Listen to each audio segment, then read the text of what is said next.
so this is part 3 of the acne tag, and if you haven't seen part 2, I will link it down below, and part 1 is on Cassandra's channel, so let's begin. Okay, so what are some great like makeup products that you use to cover it up? Primers and foundations and good concealers.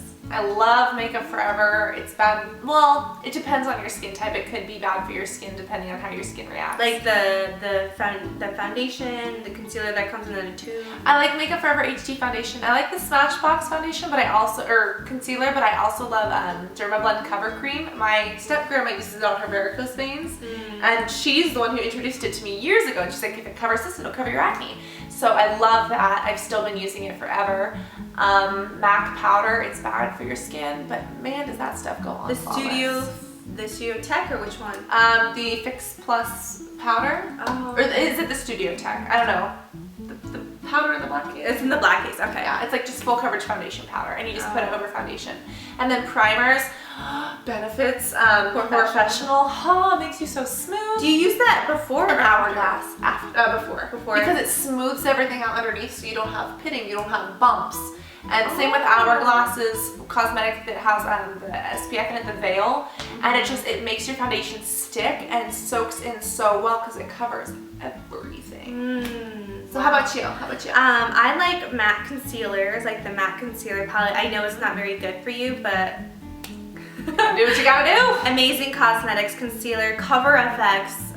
That foundation in that compact has been probably one of my favorite foundations. I love Cover FX. I feel like it's such an underrated product. Their blush too. Blushes and pigments can break me out. Okay, I use I use Cover FX blush, the powder, the setting powder, the liquid foundation, the tinted moisturizer is one of my favorite.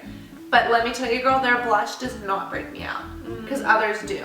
Like, interesting. Unbelievable. Blush. Unbelievable. Yeah. And now I'm really liking the Rimmel Stay Matte.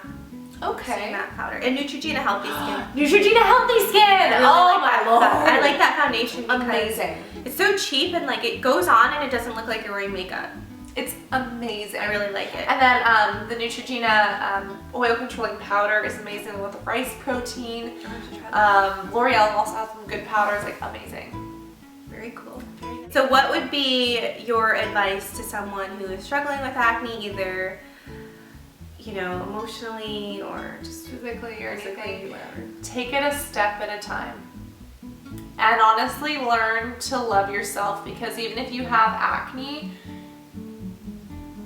here's actually my next question to you. If other people didn't point out your acne, like if other people didn't make comments, if other people didn't say things, how would you feel about it? Like if you never got that outside perspective, how would you perceive yourself?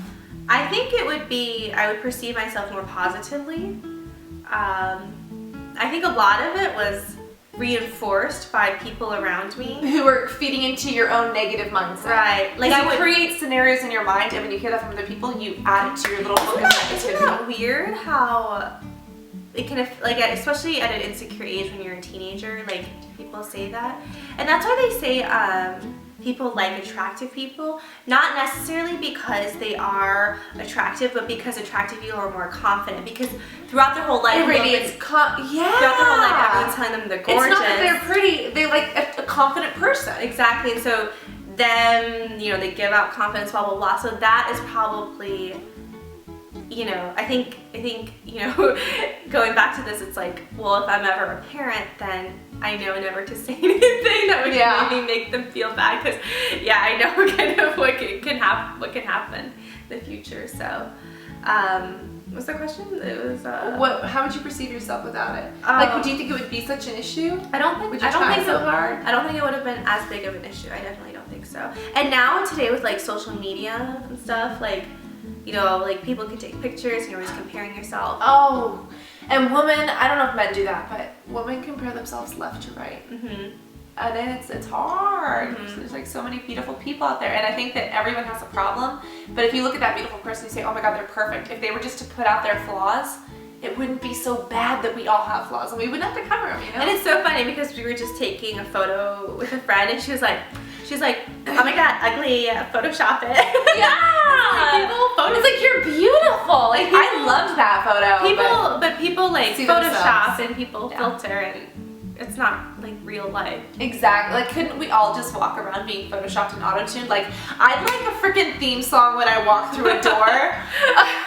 Like, are you kidding me? But definitely. I feel like for me, if no one ever pointed it out, I still kind of feel like media still would have had something to do with it. Like, even if I wasn't being told personally, like, you're ugly, you deserve to die, whatever. I still feel like being a woman, I would compare myself to what I see in the magazines, just because that's me and that's media. Like, I still feel like I would have that kind of competition, but you know, that judgment of myself. But if I didn't have that peer pressure or external pressure, I definitely would have had friends growing up. I didn't have friends, like, and I was always a drifter. Like, you know, there would be cliques. There'd be the popular kids, the emo kids, the scene kids, the this, the that, the this, the nerds, the this. I never fit in with anyone, and I would drift from group to group. And what I would do, and this is why I never had friends, I think, is because I would pretend to like what they liked. And I wasn't being authentic to myself, because I didn't really have a sense of self. I was just becoming who they were. And our friendships never lasted because they were built off of me trying to fit in too hard.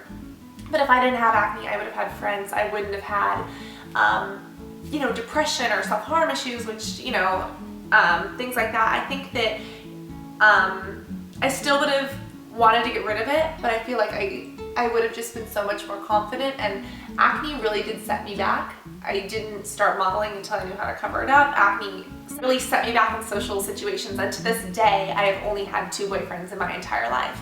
That's not a lot, though. But a lot of that, and that's what I'm saying. It's not a lot. Like, I have never. No, I'm saying. I've been your age. That's not like that. I'm 21. I've had 2 boyfriends. That could be a lot. Like, some people have never. You know, some people have I know. only had That's 2. true. That's true. But like, I've only been on. That is all for the acne tag, and so we have a list of people below who we encourage to do it, and also you who are watching, because if you're subscribed to me, you probably have acne, so please go and do it. Even if you don't, whatever it is that you are struggling with, I think, you know, the deeper underlying issue of the tag is really how to love yourself. Yeah, not necessarily like the acne, because it wasn't super informative in terms of acne anyways. Yeah. So definitely go check out part 1 on Cassandra's channel, and don't forget to subscribe and thumbs up this video, and definitely post. You can't post video responses, actually. Oh, you can't? I don't think so. I was just say post a video response, but you know, do the acne tag and tweet it to us or something. Yeah, you know? something like that. I want to see it. I want to hear your side of the story. So Can't wait to see you soon. Bye.